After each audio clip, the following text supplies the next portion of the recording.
Hello everyone. कला व वाणिज्य कनिष्ठ महाविद्यालय येवला येथून मी वैभव Sonawane, assistant teacher.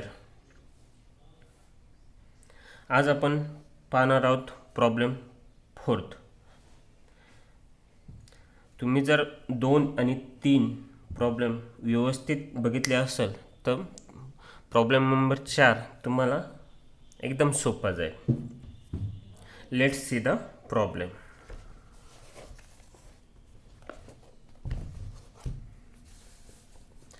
Virendra, Devendra and Narendra were partners sharing profit and loss in the ratio of 3:2, 2:1. 3 plus 2, 2 plus 1 is equal to 6. 3/6, 2/6, 1/6. Their balance sheet as on 31st March 2019 was as follows. 2019 ची balance sheet आपल्याला या ठिकाणी दिलेली. Balance sheet as on 31st March 2019.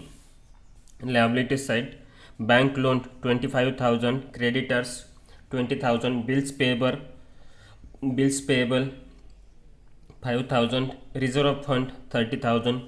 Capital अकाउंटमध्ये Virendra 90,000, Devendra 60,000, Narendra 30,000. Asset साईडला furniture 50,000, land and building 50,000, motor car 20,000, sundry debtors 50,000, bills receivable 20,000, investment 50,000, cash at bank 20,000. दोघांची total येते 2,60,000. त्यानंतर खाली दिलेले आपल्याला mister Virendra died on 31st August 2090 and the partnership did provide that the event of the death of Mr. Virendra his executor to be until to be paid out. म्हणजे या ठिकाणी वीरेंद्रची death कधी झालेली आहे 31 ऑगस्ट 2019. आपलं वर्ष कधी सुरू होतं 1 एप्रिल 2019. ते या ठिकाणी एप्रिल, मे, जून, जुलै, ऑगस्ट, सप्टेंबरनी त्याची डेट कधी झाली 31 ऑगस्ट. त्याच्यामुळं सप्टेंबर या ठिकाणी येणार नाही. तर किती महिन्यासाठी काम केलेलं आहे त्या वीरेंद्रने 1, 2, 3, 4, 5 मंथसाठी या ठिकाणी त्यांनी काम केलेलं आहे. तसेच आपल्याला या ठिकाणी काय प्रिपेअर करायला लावलेलं आहे, प्रिपेअर मिस्टर वीरेंद्रच एक्झिक्युटर अकाउंट. यांनी फक्त आपल्याला वीरेंद्र एक्झिक्युटर अकाउंट प्रिपेअर करायला लावलेलं आहे. तत्पूर्वी आपण 5 नंबरची ॲडजस्टमेंट बघू. Mister Virendra has drawn ₹3,000 per month. म्हणजेच वीरेंद्र ध्यान देऊन ऐका, वीरेंद्र दर महिन्याला 3,000 रुपये कंपनीमधून काढतो आहे. म्हणजेच 3 महिन्याला विड्रॉन करतो आहे, बिझनेसमधून तो घेतो आहे. मग हे काय झालं, त्याचं ड्रॉइंग झालं. ड्रॉइंग कुठे घेतो आपण, डेबिट साईडला.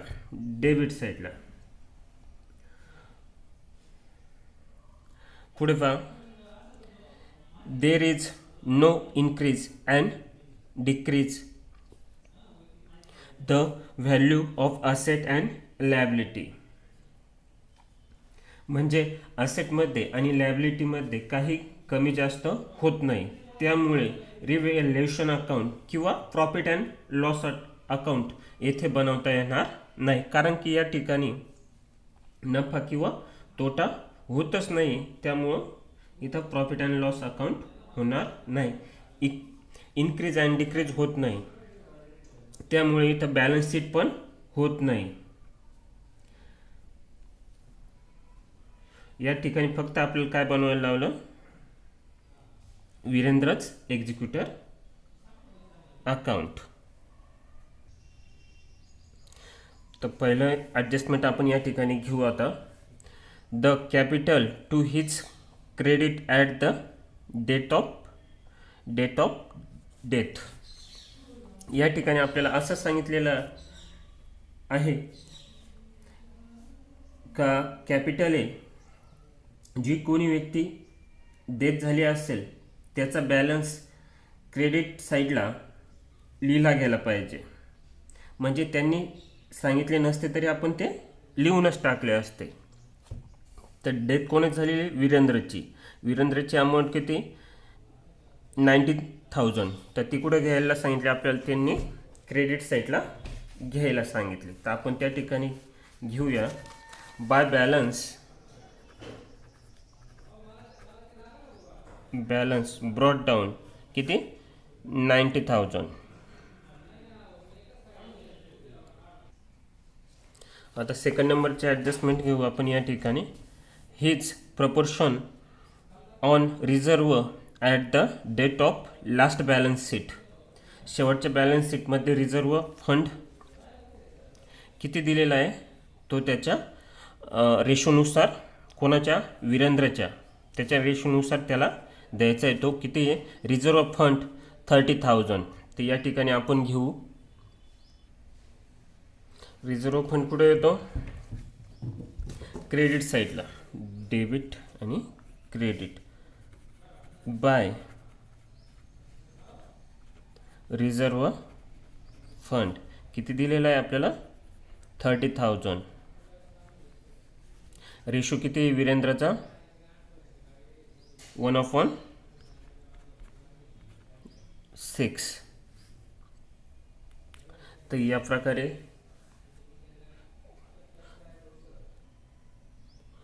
इथं 1/6 नाही, सॉरी, 3/6. तर या ठिकाणी 3 1 3, 3 1 3, 3 2 6. तर यानुसार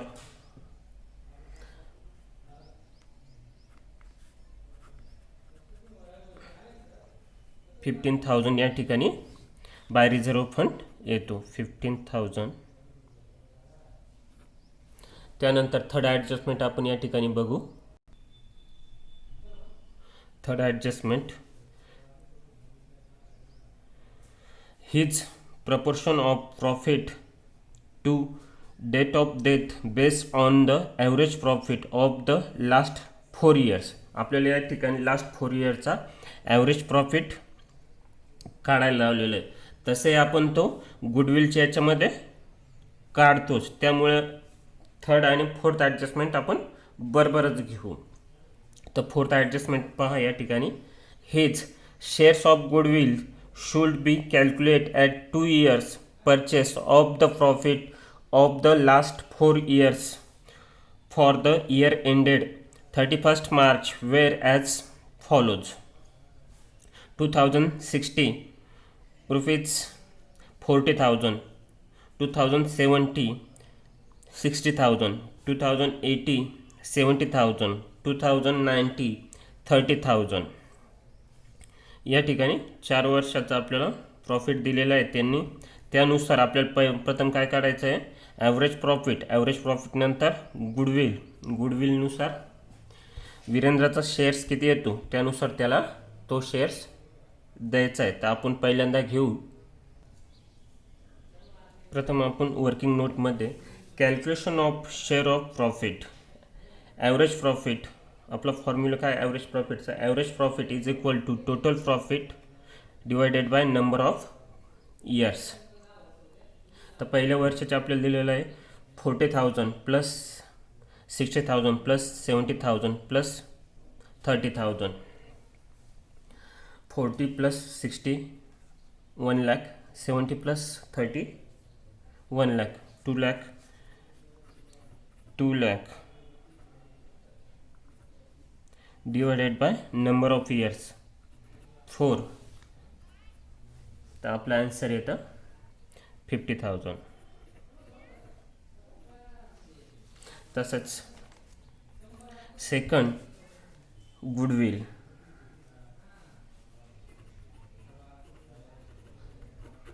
goodwill is equal to average profit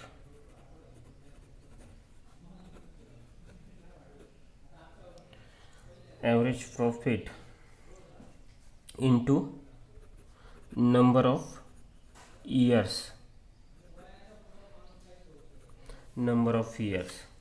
average profit किती आलेलं आहे आपलं 50,000 इंटू किती वर्षाचं काढायला लावलेलं आहे आपल्याला 2 वर्षाचं 2 years. Goodwill 1 lakh. 50,000 into 2 years 1 lakh.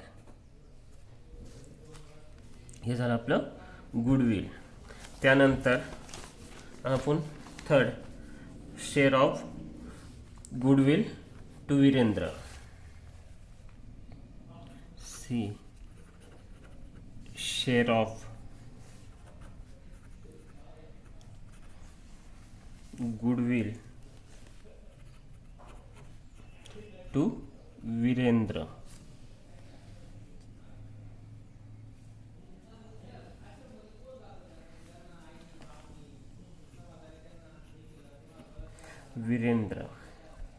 तर फॉर्म्युला काय होतो share of good profit share of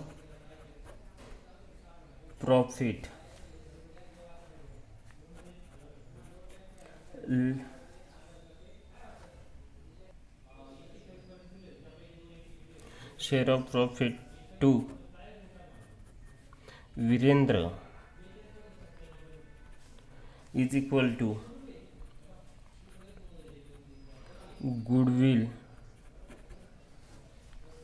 of the firm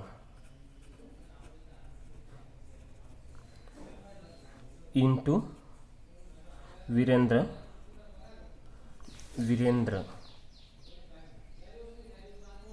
shares. या ठिकाणी आपलं गुडविल फॉर्म किती आली होती 1 lakh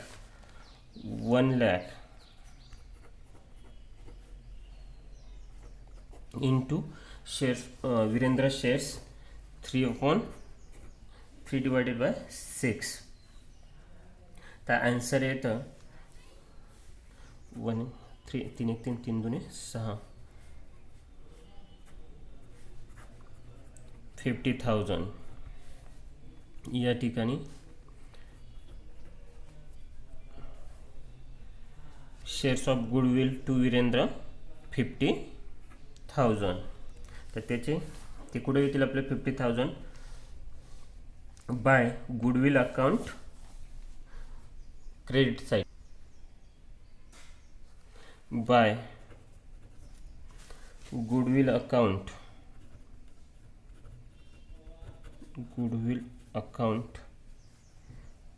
50,000.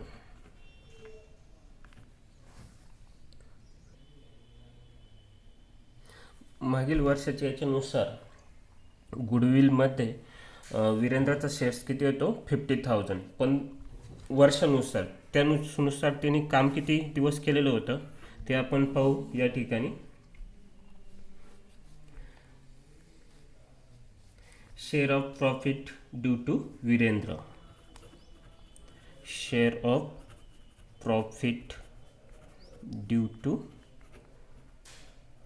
Virendra. Share of profit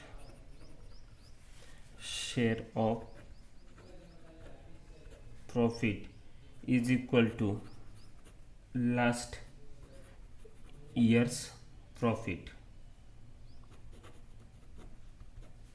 into share of Virendra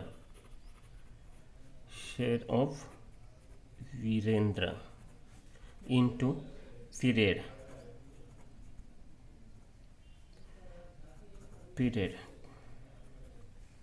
last year profit किती आहे 50,000 into share of Virendra 3/3 divided by 6 आणि वीरेंद्रचा कालावधी किती 5 मंथ आपण या ठिकाणी प्रॉब्लेममध्ये काढलेलं होतं. त्याच्यानुसार त्याची डेथ कधी झालेली आहे 31 ऑगस्ट 2019. आपलं वर्ष कधी सुरू होतं 1 एप्रिल 2019. मग एप्रिल मे जून जुलै ऑगस्ट, कारण ऑगस्टचा महिना पूर्ण आहे या ठिकाणी. त्याच्यामुळं 1 2 3 4 5 मंथ वीरेंद्रनी त्या बिझनेसमध्ये काम केलेलं आहे. 5 मंथ डिवायडेड बाय 12 कायसाठी जे आपले 12 महिने त्यापैकी 12 महिन्यापैकी 5 महिने वीरेंद्रने काम केलेले आहे आणि टोटल शेअर्स 6 आहे. 6 पैकी वीरेंद्रच्या वाट्याला 3 शेअर्स. तर त्यानुसार यांचं कॅल्क्युलेशन जर केलं तर या ठिकाणी शेअर ऑफ प्रॉफिट 3 1 3 2 6 25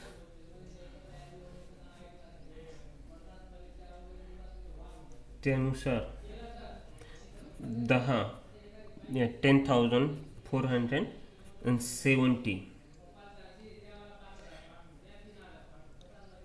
हे काय झालं आपलं profit and loss suspense account.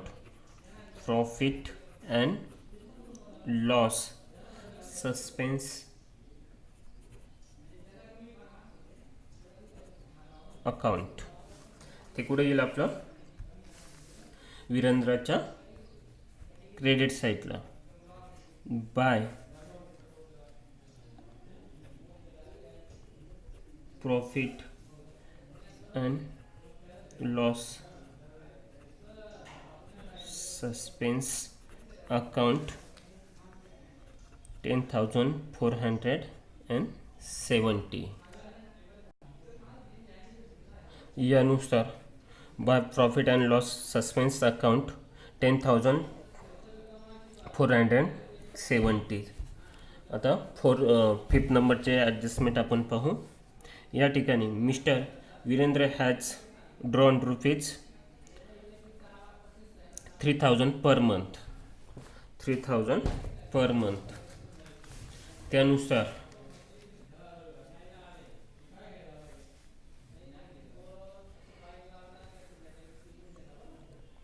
ते 3,000 रुपये प्रत्येक महिन्याला काढायचे. तो खर्च येईल 3,000 पर मंथ.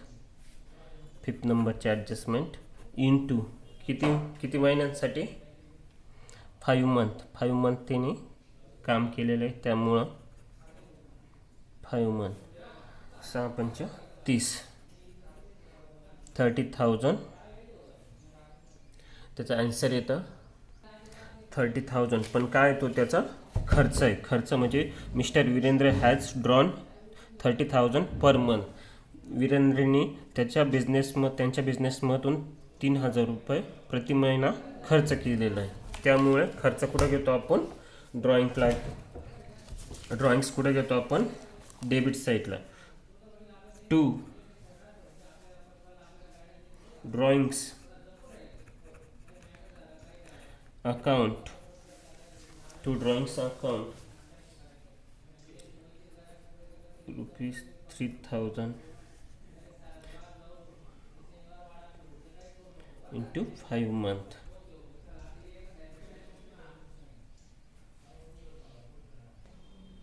तीन 5 15.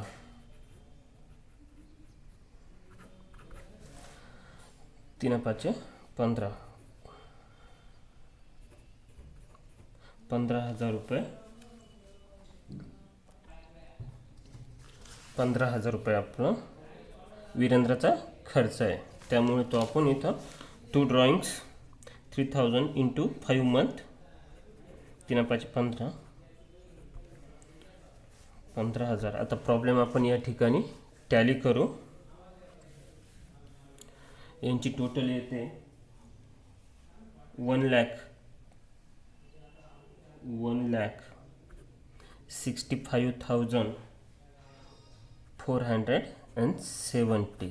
इकडं पण या बाजूला 1,65,417. या ठिकाणी यामधून 50,000 मायनस केले तर खाली राहतात 1,50,470. त्याला काय नाव द्यायचं आपण? To executors loan account. हे झालं आपलं आन्सर. थँक्यू.